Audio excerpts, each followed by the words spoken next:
Hey everyone, welcome to Dave's WrestleCast. This is our third episode, and for this one we're going to be talking WrestleMania and also be talking about AEW and everything else in wrestling, because, it's been a great few weeks in wrestling, some great shows, some great events, and then AEW decides to do what they did with the footage of All In with Jack Perry and CM Punk, and I'm just like, what the hell was that all about? Did we really need to see the footage, and what is the payoff for this? There's not going to be anything really. It's just going to make them look even worse, and it's just so crazy and stuff. Then they had Will Ospreay cut a promo on Triple H, which apparently backstage talk says that Will Ospreay didn't really want to say what he said about Triple H. So it's just been a really weird few days for AEW, and it's just confusing as to why Tony Khan would actually go ahead and do all this stuff. I know he wants to try and discredit CM Punk and he wants to try and build his storylines and stuff, but I think there's better ways to do it. He could have ignored the existence of CM Punk and just actually did something mature and not actually acknowledge WWE stuff as well. So who knows with Tony Khan really. Throughout that Dynamite episode, everyone was commenting on how it was WCW 2000 when WCW started to go downhill. So it just shows you that whatever Tony Khan had planned for that and what he expected was going to happen actually didn't happen, and it just backfired. And everyone in the wrestling business is just confused as to why this happened and why he even decided to release the footage. So it's just, I don't know, it's just some things that should have been left alone, and I think that Tony Khan has a lot to learn about what he's meant to be doing as a booker, and hopefully someone's going to come into that company and start to fix things in AEW, because right now it's just a real shit show. Excuse the language, but it is. It's just a real massive shit show at the moment. And I think that backstage morale has been low according to all the dirt sheets. So it's just really wondering what next is for AEW and how they're going to actually fix this mess that they've just caused themselves, because there's nothing good about releasing that footage, and it's just been a whole lot of crap. I'm not an anti-AEW fan. I love watching AEW. I like some of the wrestlers, I like some of the storylines, and I like some of the bookings sometimes. But I think that this just crossed the line, and it was not a very good one. And I think that this was just something that AEW didn't really need to do, and they should have just left it alone. And now it's just out there, and everyone's just wondering what the hell, and it's just crazy.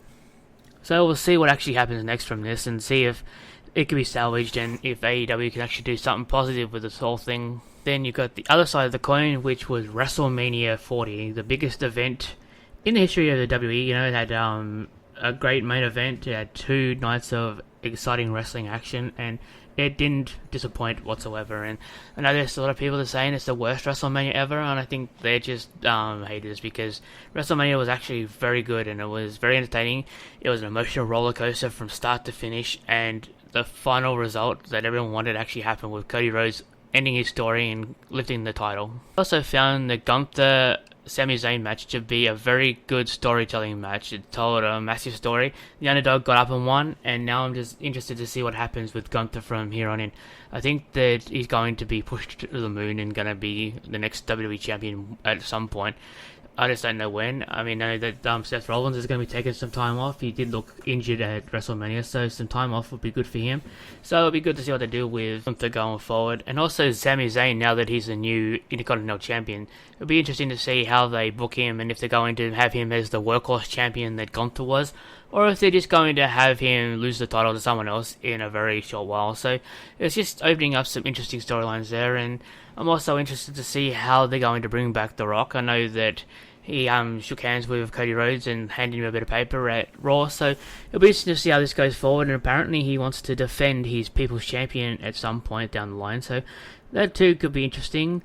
Then you have Drew McIntyre and what's going to happen with him after he got the title, but then he lost it to Damian Priest, so it'll be interesting. I don't see Damian Priest as being a long-term champion. I never really bought him as the Money in the Bank winner, and I never really bought him as a champion either, so it'll be interesting to see how this one goes and how they actually unfold this one, and see how they go with the title going forward. I'm sure that Gunther is going to win the title at some point, and I'm sure that Seth Rollins will win the title back at some point as well, coming back to take the title and see how that goes. So there's some interesting storylines coming up for WWE now that they've done in WrestleMania, so it'll be interesting to see how it all goes, and also what next for Cody Rhodes now that he's won the title, and what feuds they have next and what happens with Roman Reigns, since he's going to take some time off, I believe, and what's going to happen with the bloodline. So some interesting things are going to happen in the future here in WWE. So intrigued to see how it all unfolds going forward.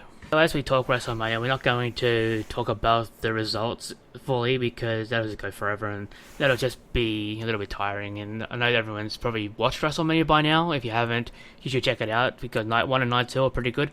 Even though I'm still not a fan of the 2-night format, I think the WWE did a great job of actually not having anything that was seen as a filler match. They all did their job and they all served the purpose for the event and they all were entertaining, so it was good, it was great, so it was good to watch. And so we're going to go through all the top 5 moments, and I did that for ProWrestlingDownUnder.com. You can check my article there at pwdownunder.com. That's a great thing to look at. You can look at also local wrestling and other wrestling stuff on that site as well. It's interesting to note also that Jey Uso and Jimmy Uso became the third ever real life brother versus brother match at WrestleMania, after Bret Hart versus Owen Hart at WrestleMania X and Jeff Hardy versus Matt Hardy in WrestleMania 25. So that was very interesting to see, and even though the match was probably not the best, it was still a decent match and it was still okay. The storyline's been interesting, and they decided to come back later on and interfere in the world title match between Cody Rhodes and Roman Reigns. So it was just set up to be an interesting night, but I think they could have done that one better, but I've seen worse, I've seen better, but, you know, there's that. So the WWE decided to ununify the Undisputed Tag Team Championships, so both Raw and SmackDown have their own tag team titles now. That means that A-Town Down Under, Austin Theory and Grayson Waller won the SmackDown tag team titles, while The Truth and The Miz won the Raw tag team titles, so that was good.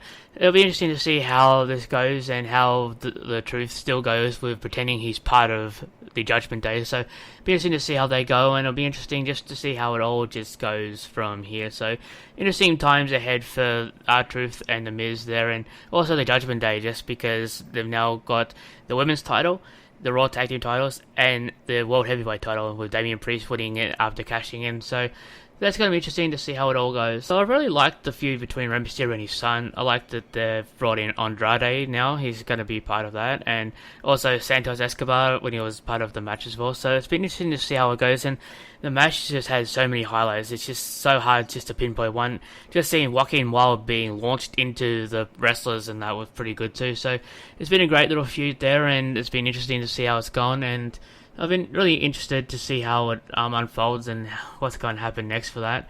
I'm also keen to see how Jade Cargill goes after she made her WrestleMania debut in a 6-woman tag team match with Bianca Belair and Naomi. They beat Damage Control, Dakota Kai, Asuka and Kairi Sane by pinfall, so that was an interesting match. It wasn't too bad, it could have been better, but it was just good for what it was, and it'll be interesting to see how they book Jade Cargill, since she's looking like a star in the making, and I think that it's one thing that EW sort of fumbled the ball with Jade Cargill. I mean, she doesn't have the wrestling ability yet, but if they had trained her better and booked her better, they could have actually had such a great athlete there. The women's division has needed something like Jade Cargill just to help it out, and I think that they're really missing that. I think they're missing a whole lot in their women's division as well. I mean, I do love what they've done with Toni Storm and the Mariah May stuff as well, but I think that they've really lacked a lot of competitors in the women's division, and I really think they need to bring back Britt Baker as soon as possible when she's ready, and hopefully they book her very well too. As I've said many times, I think that AEW's women's division has a lot of talent in it, but I think the booking has been very poor, and I think they need to find someone to actually be the head of booking for the women's division and actually do some good booking there. Sort of like the WWE has with their division. They've had so many people come and go with the women's division to help better it and make it a better thing, and I think that AEW needs a women's revolution of their own just to make the women look stronger and actually be stronger and actually get pushed further and do a lot more. I mean, even TNA has done wonders with their women's division over the years. They've always highlighted their women's division over the years, and they've actually put them in main events and stuff. So I think that maybe AEW needs to follow the way TNA have done with their booking with the women's division. That said, the WWE has had some of their own fumbles with the women's division, so they're not fully perfect. Who can be very perfect, you know, unless you're Mr. Perfect, Kurt Hennig, right? So Yeah, I think that, both AEW, WWE, and TNA have had their fumbles. They've done their good things, they've done their bad things. But I think at the end of the day, I think AEW is lacking in their women's division. They've got the talent there, they've got the ideas there, but they need to put them together and actually book very well and start pushing these women like they're actually stars instead of just doing whatever the hell they're trying to do. So I actually liked the Bloodline, The Rock, and Roman Reigns versus Cody Rhodes and Seth freaking Rollins. I think that was a good match. It was actually interesting to see how it actually went. It was actually fun to see the Rock actually win the match, and all the people start to doubt that WWE is going to actually put the title on Cody Rhodes. So it was just interesting, and it actually added more drama to the main event of night 2. So it was just so good. And then you had all these wrestlers come in, and I know some people say it was overbooked, but I thought it was great. It just showed that it was a very big thing because it's WrestleMania 40, the 40th anniversary. You had to go big or go home, and the WWE went there and they went for the gold, and they did very well with it. It was good to see The Undertaker back. He did a great job in his little moment that he had. He's been Mr. WrestleMania behind Shawn Michaels for so long, and, he's had that winning streak. So it was good to see him back. And I know a lot of people are going, oh, he's so old and like, but he actually only had a small part, and he did it very well, and I liked it. So I really liked the ECW flavour to the Philadelphia Street Fight when Bubba Ray Dudley was a special guest referee. That just came out of nowhere, and it was very good, and I liked that and how they did the whole get the tables thing. So that was just some great memories from years gone by of the tables and the Dudley Boys and all that stuff. I really enjoyed watching the LA Knight AJ Styles match. I think that was very good. I like that AJ Styles has a new entrance. I know he's going to be retiring very soon, so it'll be interesting to see what they do for him for the last few matches of his career and stuff. I'm excited to see what they do with LA Knight because he's a star in the making. I hope that he gets pushed to the title one day. I think that he's going to really be a good champion. I know that he's got the talent, he's got the charisma, so I hope that they book him well and they actually book him towards the title because he's getting very popular with the fans and he looks like he's going to be a star. So here's hoping that LA Knight becomes the star that the WWE hopes he's going to be because he actually has the talent. I mean, he showed in TNA when he was the Impact Wrestling champion, so he's got a lot to offer for the WWE going forward. I also know that a lot of people don't like Logan Paul, but I think Logan Paul has shown a lot since he's been in the WWE. I know I've said a lot and I've written a lot about this, but I think that Logan Paul has shown that he's a very seasoned veteran. Even in his early years of WWE, he's shown more than some of the guys that have been on the roster for so long. Even said on just potting around with Reese Williams that I think that he's going to be a world champion one day, and I think that it's going to be rather sooner rather than later. So that's going to be interesting, and I know people are not going to like it, but he's marketable, he's got the marketing skill, he's got the charisma, and he brings the crowd in there.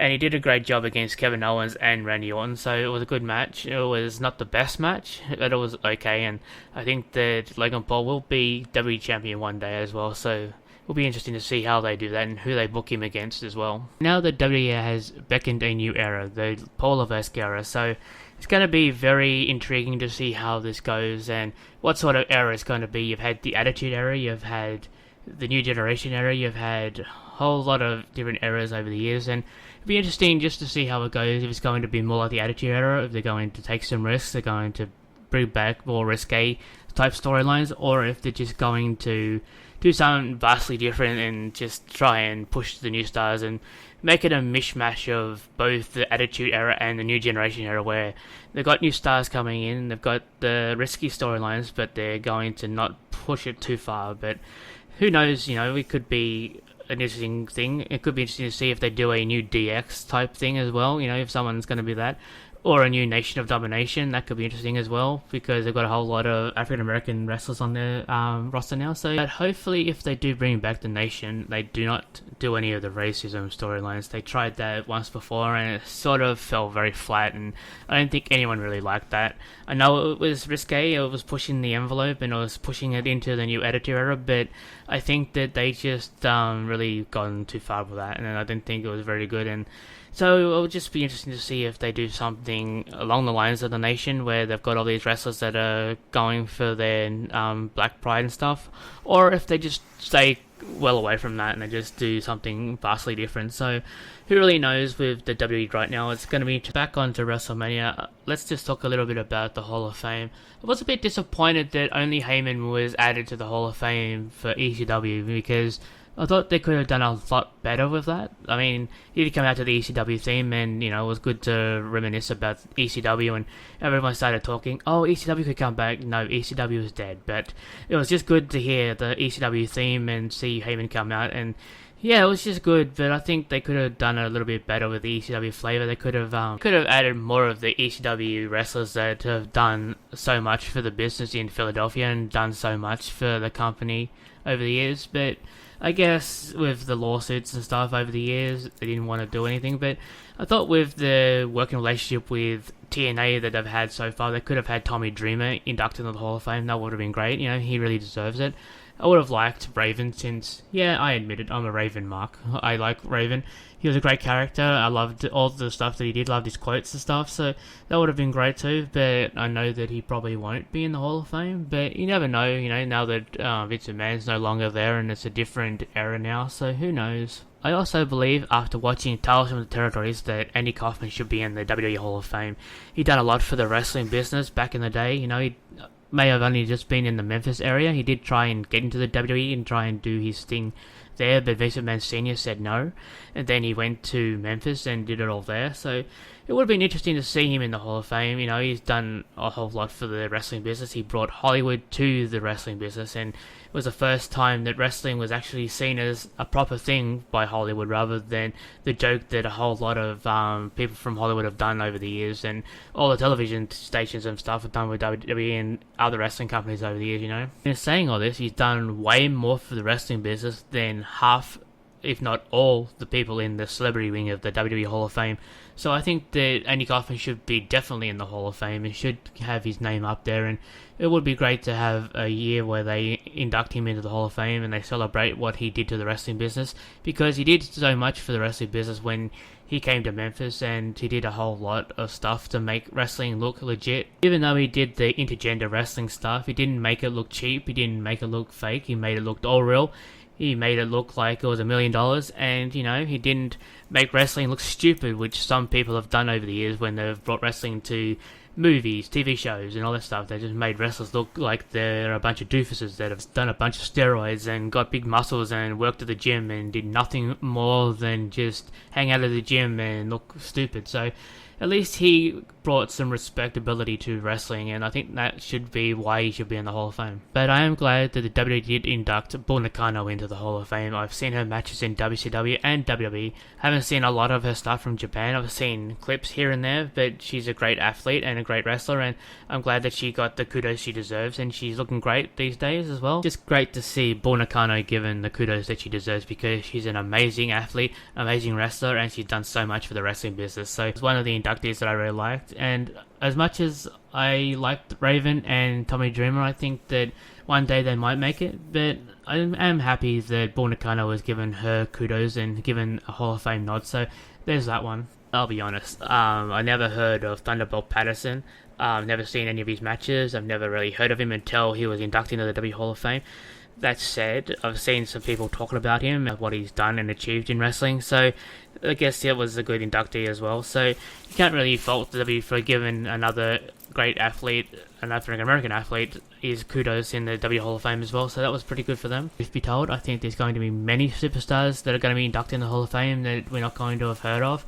But that doesn't mean they don't deserve the Hall of Fame nod. It just means that they're from a bygone era that we've never heard of, and hopefully, they get a bit of a special on the W streaming services, so then we can actually see what they've done for the business and actually find out what they accomplished back in the day. Some of the newer inductees, some of the WWE fans today probably have never heard of some of them, because some of them are just new to the business and have never actually heard of some of these people, but it's good to see all of these legends getting their kudos in the Hall of Fame, so it's great. I am also hoping, now that Vince McMahon has no longer got anything to do with the WWE, that we will have Owen Hart in the Hall of Fame, because he deserves it. Even though he didn't reach the heights that his brother did, he would have been a Hall of Famer if he had still been alive, and he would have been a W champion. I firmly believe that. There was talk that apparently the game was meant to be Owen Hart as well, so that would have been a very intriguing little storyline if that actually ever had come to fruition. I really hated the Blue Blazer gimmick that they put him under. I just thought that was just stupid, and I really hated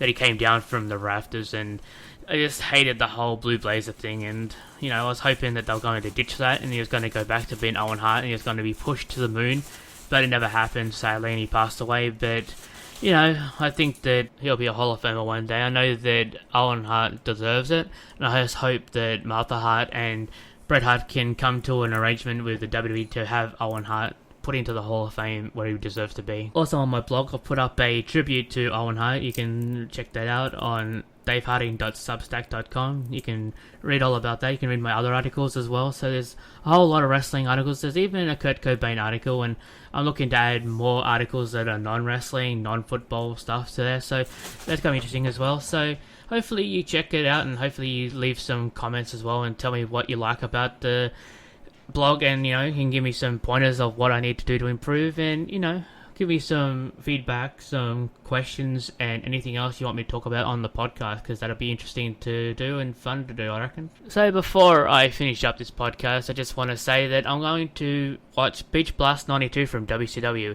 I'm going to do a review of that. I'm going to go through the card match by match. I'm not going to give you the results. You can figure that out by yourself.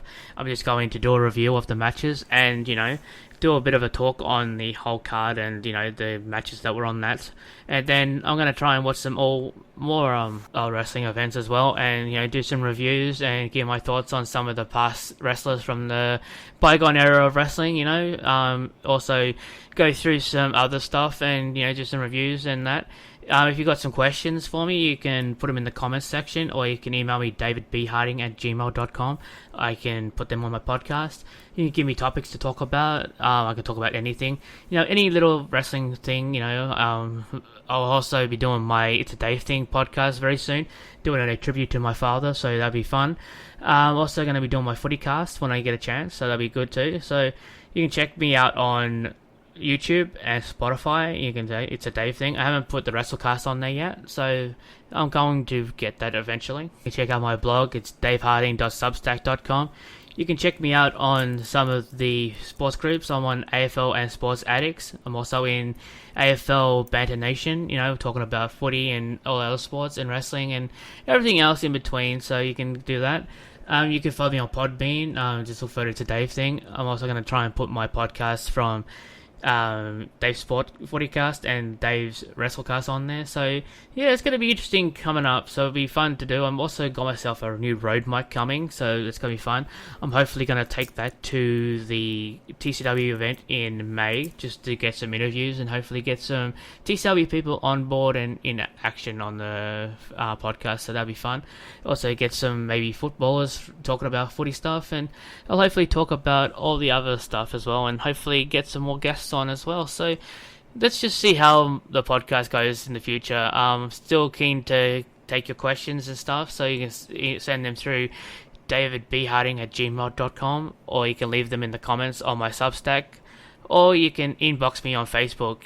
Just look up Dave Harding and you should be able to do that, so that'll be fun. I'm interested in talking anything wrestling. I'll try not to be controversial because I don't want to get in trouble, but anything wrestling will be fun. I know that I've put up a Chris Benoit blog on my Substack, but that wasn't praising it was just talking about his career and stuff, so that was an interesting one. I also will talk about other things, try to avoid maybe talking about the Vince McMahon allegations, because that's just something I don't want to touch. I know that we don't want to touch that at ProWrestlingDownload.com. That's something that we're trying to avoid as well. So let's just try and avoid that topic as well. But I do have a couple of questions. I'll just fill them and then I'll sign off. Okay, so question one is, have I been watching Dark Side of the Ring? Yes, I have been. I've been very interested in watching this and, learning some stuff about some wrestlers I've probably never heard of.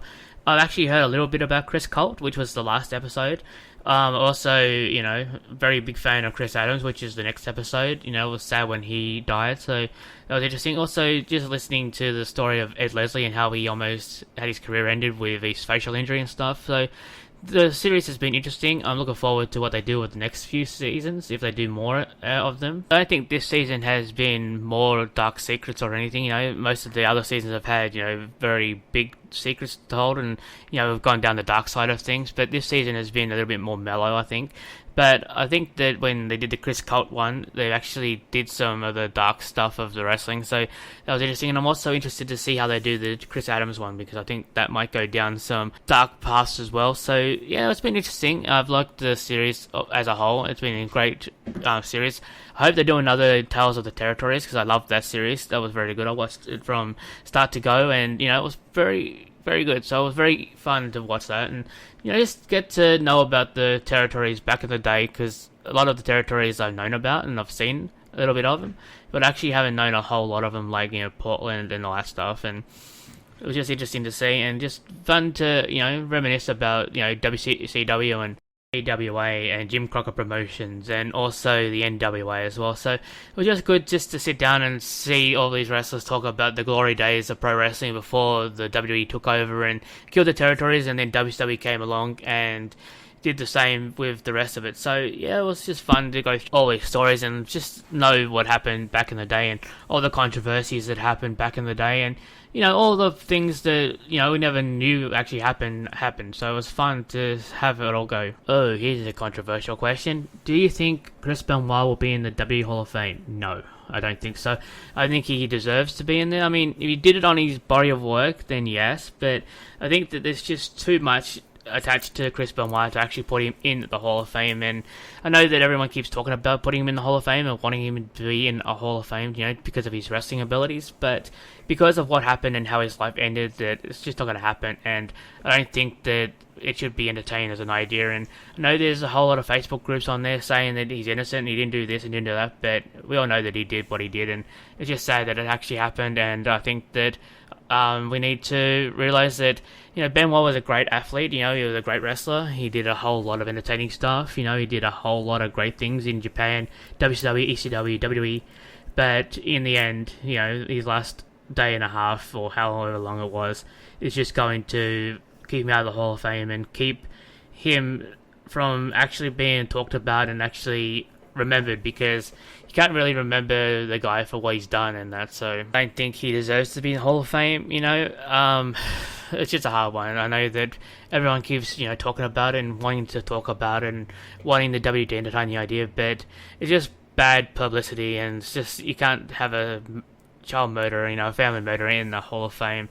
I know people talk about what happened with Jimmy Snooker and how he supposedly killed his girlfriend and that. He probably did, but that's a different thing and stuff. So well, it's a tough one. So an interesting question. It's going to raise a whole lot of controversy, but I don't think that it's going to happen, and I don't think it should happen. But people are trying to push for it to happen, and I don't think it's going to happen. As much as I'm a big fan of Chris Benoit's work, I don't think that he'll ever be in the Hall of Fame, and I don't think he deserves to be mentioned in the Hall of Fame.